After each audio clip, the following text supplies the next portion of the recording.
Bonjour. Alors là, ça fait donc 5 jours que j'ai fait mon greffage, que je vais basculer dans le finisseur, donc la dernière vidéo que j'ai mis en ligne. Et donc, comme là, ça fait 5 jours et que, comme je vous disais, je veux rationaliser au maximum mes éleveuses, je vais donc les basculer en couveuse. Donc la couveuse, c'est le matériel sur lequel la caméra est posée, donc je vous fais voir. Donc c'est ça, vous le trouvez bien sûr chez les fabricants, les vendeurs de matériel apicole. Donc c'est très simple, il y a un petit ventilo.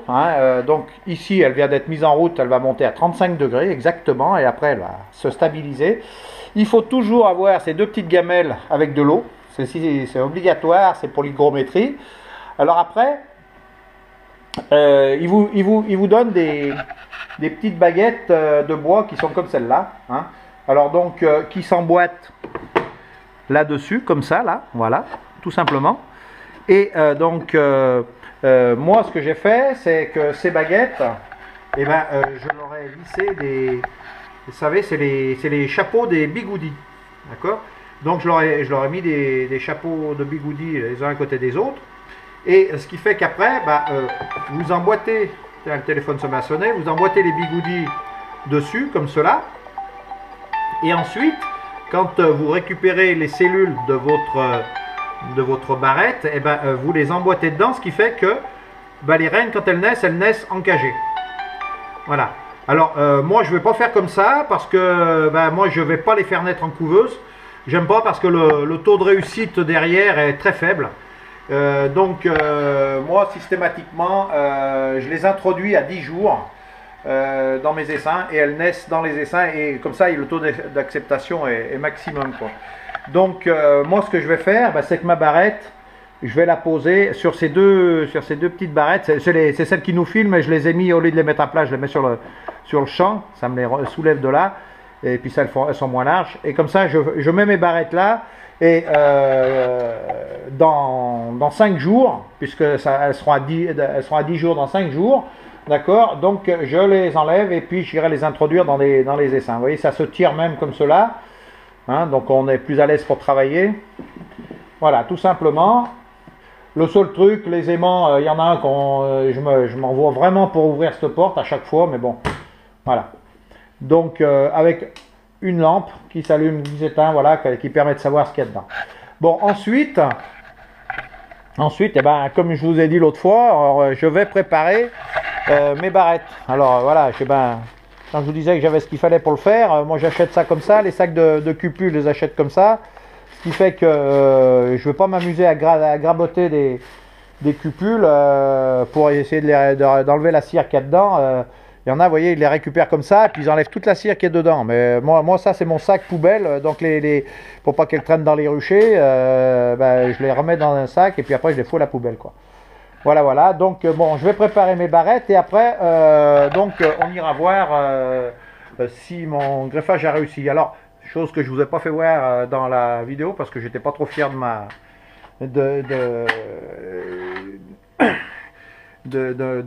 comment on va dire... de mon exploit.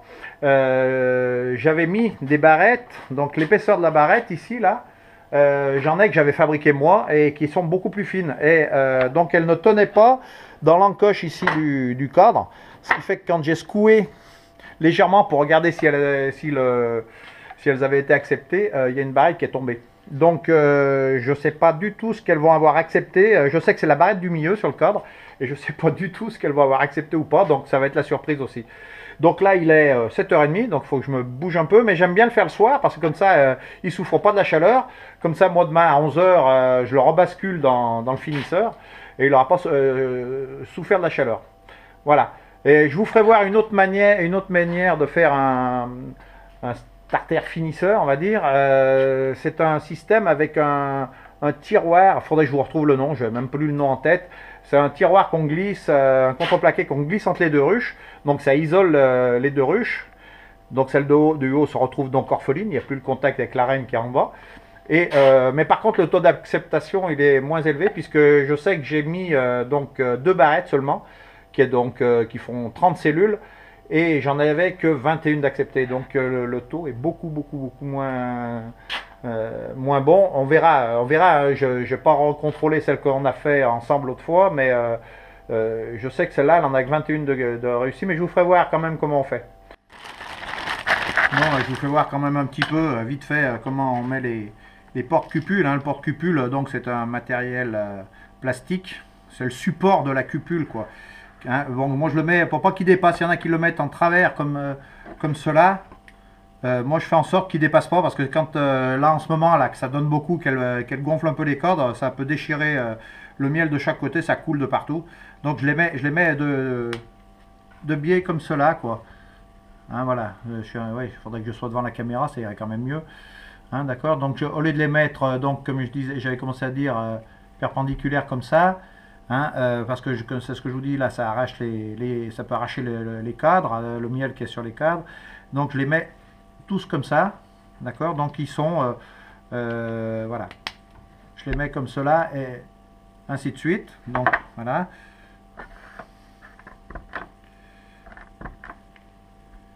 Donc ça, ces porte-cupules, on peut chaque année les récupérer. Hein, c'est pas d'un matériel jetable. Vous le mettez dans de la soude, hein, du samar. Hein, vous faites chauffer. Ils arrivent à se déformer. Hein, c'est pour ça que sur le comment j'en ai retrouvé une de cellule au fond du starter l'autre jour parce que bah, ils arrivent à se déformer un petit peu et la cupule ne tient plus dedans. Alors donc quand on sait celui qui va plus, bah, on le fout à la poubelle et puis c'est tout, quoi. Mais autrement, moi ils me resservent au moins, je sais pas, 3-4 fois. Si on les fait pas trop chauffer, ça tient quand même assez longtemps. Voilà. Donc là maintenant, le principe, bah, c'est d'y mettre une cupule, hein, donc c'est toujours pareil, c'est du matériel de chez Nicoplast, d'accord, qui s'emboîte dedans, terminé. Donc là, elle est prête à être greffée, quoi, d'accord.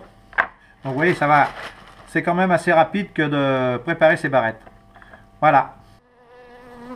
Bon alors, nous voilà devant les deux finisseurs, les éleveuses. Donc un bon coup d'enfumoir parce que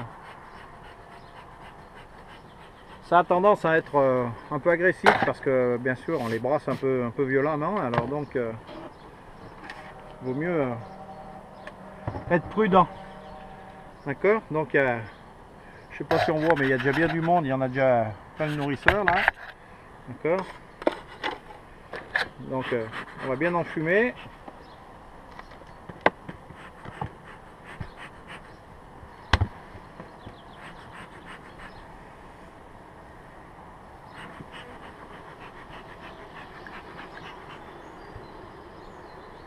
Donc c'est vrai que là c'est la hausse, puisque je leur ai mis une hausse pour faire de la place, vu que comme elles ont envie d'essaimer, elles avaient envie d'essaimer, mais elles en ont déjà bien mis. Hein. Et alors, je sais pas si on y voit, mais vous voyez, ça coule affreux, quoi. Donc on va enlever la hausse.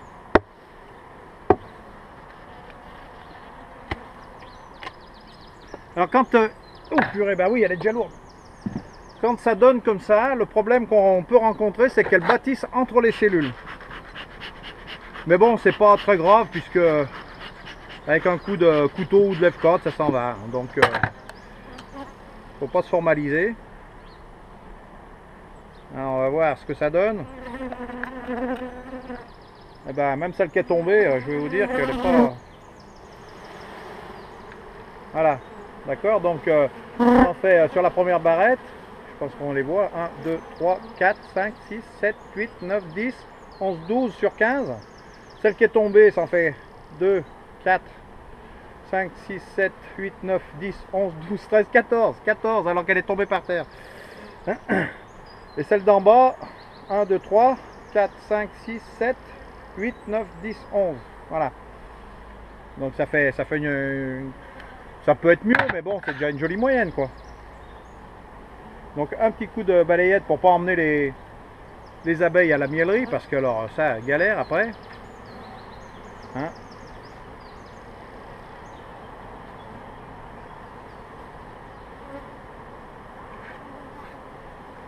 Voilà. Et donc on va mettre ces 3 barrettes dans la couveuse.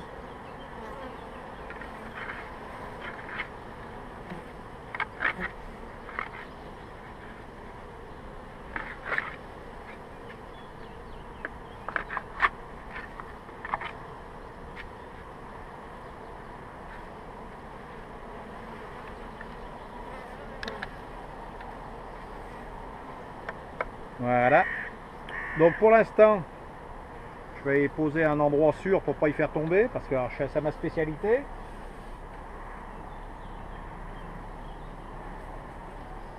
On va refermer. L'espace, elle risque de bien le garnir entre les 2 cadres. Je vais y laisser tel quel. Je vais aller mettre mes cellules dans la couveuse et après je viendrai refaire un starter et après je greffe. Bon ben me voilà donc devant ma couveuse. Donc j'allume. Le plus dur c'est d'arriver à ouvrir cette porte. Comme je vous disais, elle n'est pas facile. Mais vous voyez, elle est bientôt à température, donc ça va pas trop gêner les larves.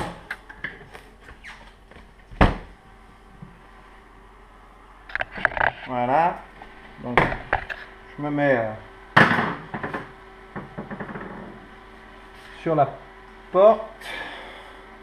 Et donc il va falloir que je trouve une position pour mes barrettes. J'avais fait comme ça l'année dernière, mais je ne me rappelle plus bien.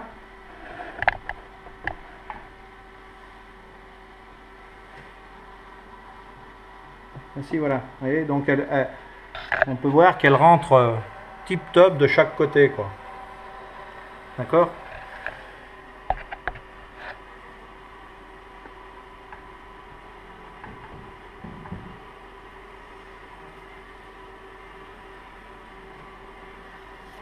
Alors bien sûr, là, il n'y a pas intérêt à se louper, hein, parce que si elles éclosent comme ça, elles peuvent se mettre soit dans le ventilateur, soit elles se bouffent entre elles, quoi. Donc, il faut vraiment à 10 jours, il faut impérativement les mettre, quoi.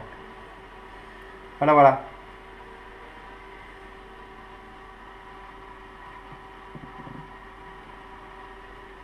Voilà, tout simplement. Et surtout, ne jamais oublier de mettre de l'eau. Il faut vérifier tous les jours pour mettre de l'eau là-dedans.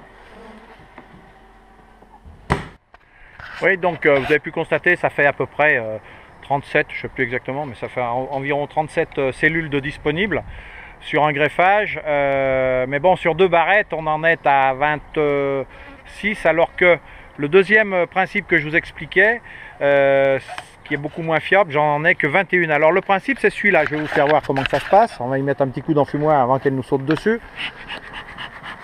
Voilà. C'est-à-dire que ici, là, j'ai mis un petit tasseau avec une grille à reine, c'est vissé dessus, hein. Et ce tasseau, il a une glissière, donc en forme de U, hein, et je viens donc mettre ce plateau, d'accord? Donc il vient se glisser dedans, comme ça. Alors ça leur laisse, je vais y arriver d'une main, c'est pas facile, voilà, comme ça. Donc ça leur laisse un trou de vol, elles peuvent passer. Mais ça les isole de la ruche d'en dessous. Je ne le ferme pas parce que ça sert à rien. En plus, ça les excite à mort. Donc, j'ai pas envie de me faire bouffer tout de suite. On va bien leur dire que c'est moi le patron. Voilà, donc ça les isole. On ne fait pas le starter, elles ne sont pas confinées. Il y a d'autres cellules, donc il y a d'autres larves. Donc, il faut bien faire attention après, parce qu'elles peuvent avoir élevé sur les cadres qui sont les cadres de couvain qui sont sur le haut du finisseur. Donc il faut bien faire attention avec ce principe là. Voilà, donc là, vous connaissez le principe, hein. Je vais donc récupérer ma ruchette qui me sert de starter, mon sirop, hein, je rebalance tout dedans, je fais mon greffage et demain matin vers 11 h je le rebalance dans le finisseur. Voilà, donc vous voyez, c'est une méthode très simple pour faire de la cellule, quoi. Ça évite de faire des essaims qu'on coupe, et qu'on laisse élever quand on a envie de sélectionner. Voilà comment on fait, quoi. Voilà, allez, je coupe. Bon, alors je reviens vous voir là parce que j'ai fait mon starter Et dans les cordes d'en haut, j'ai trouvé des cellules qui étaient operculées, carrément, des cellules royales. Donc du coup, bah, je suis en train de plonger sur mon finisseur. Donc j'ai enlevé la grille à reine. C'est vrai que ça fait brasser de l'abeille, hein, de ce côté-là. Mais bon, quand ça pique comme ce soir, là, faut mettre des gants, hein, parce que pour ceux qui craignent un peu, vaut mieux mettre des gants. Mais autrement, bah, je suis obligé de passer tous les cadres parce que bah, on trouve des cellules royales. Donc vous les prenez, vous secouez un peu, il faut faire gaffe de ne pas taper sur les bords. Vous voyez, regardez, je ne sais pas si on la voit, mais oui, voilà, ça c'est une cellule. Donc il faut tous se les faire. Vous voyez, il y a encore une là. Là, vous mettez un coup de doigt dessus, quoi, ça suffit, hein, il n'y a pas besoin de...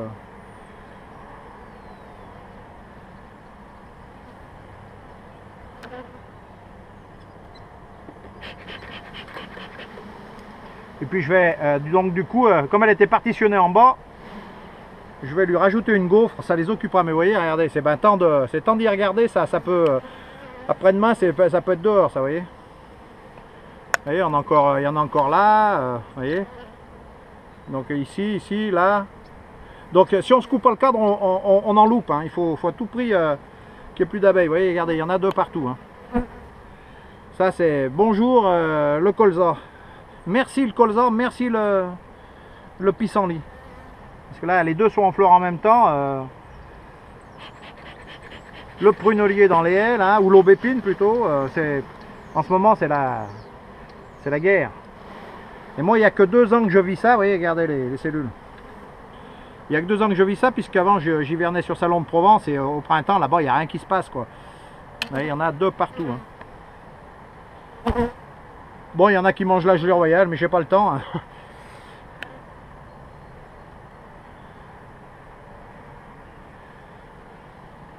Il y a des cadres, ils sont pas bien beaux. Donc là, je vais laisser l'espace, mais donc j'incline mon cadre comme ça pour...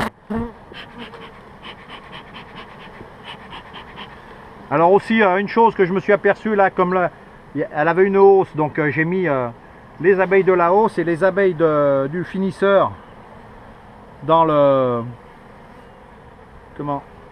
dans le starter, ce qui fait que il y avait énormément d'abeilles. Alors si on en fume direct dedans, dans le starter, elles vont toutes ressortir. Donc il faut enfumer, mais sur le tour, pour les tenir en respect, pour pas qu'elles remontent. Mais surtout pas enfumer dedans, parce que vous les faites toutes ressortir, hein, quand c'est comme ça, hein.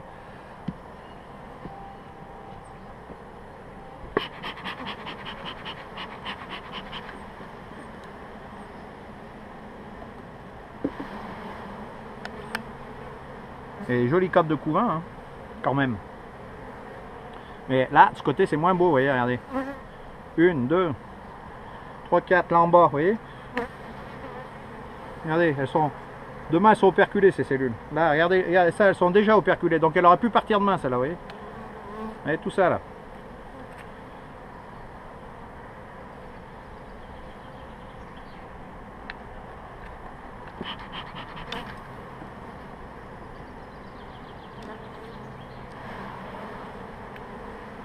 Regardez ça, c'est tout des chapelets.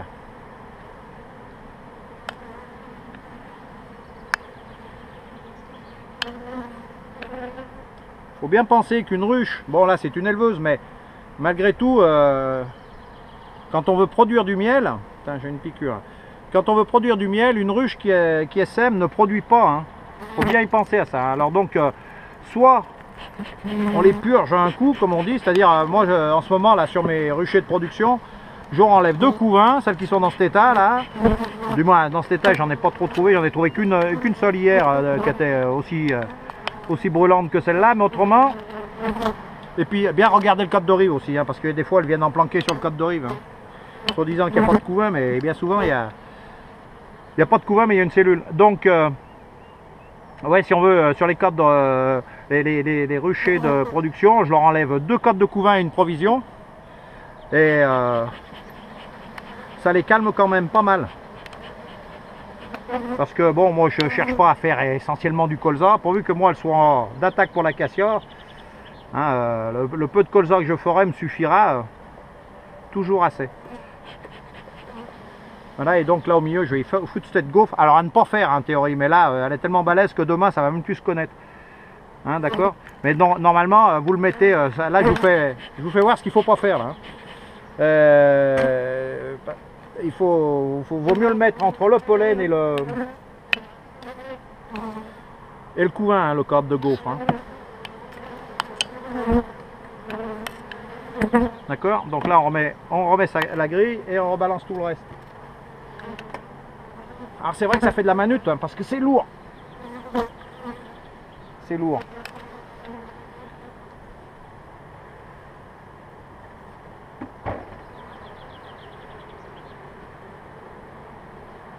Voilà.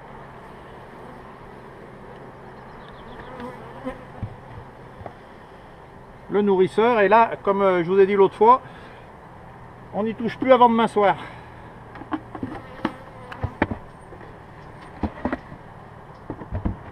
Voilà, bon, là je vais aller faire mon greffage, et puis bah, vous connaissez le principe. Je fais mon greffage, je le réintroduis dans mon starter, je mets mon sirop dans le nourrisseur du cadre d'élevage et dans le nourrisseur de la ruchette. Et puis je le rebasculerai dans le finisseur demain. Voilà, donc là je vais prélever tout de suite un cadre sur une de ces 4 souches. Et donc bah, je vous dis bonne soirée. Au revoir.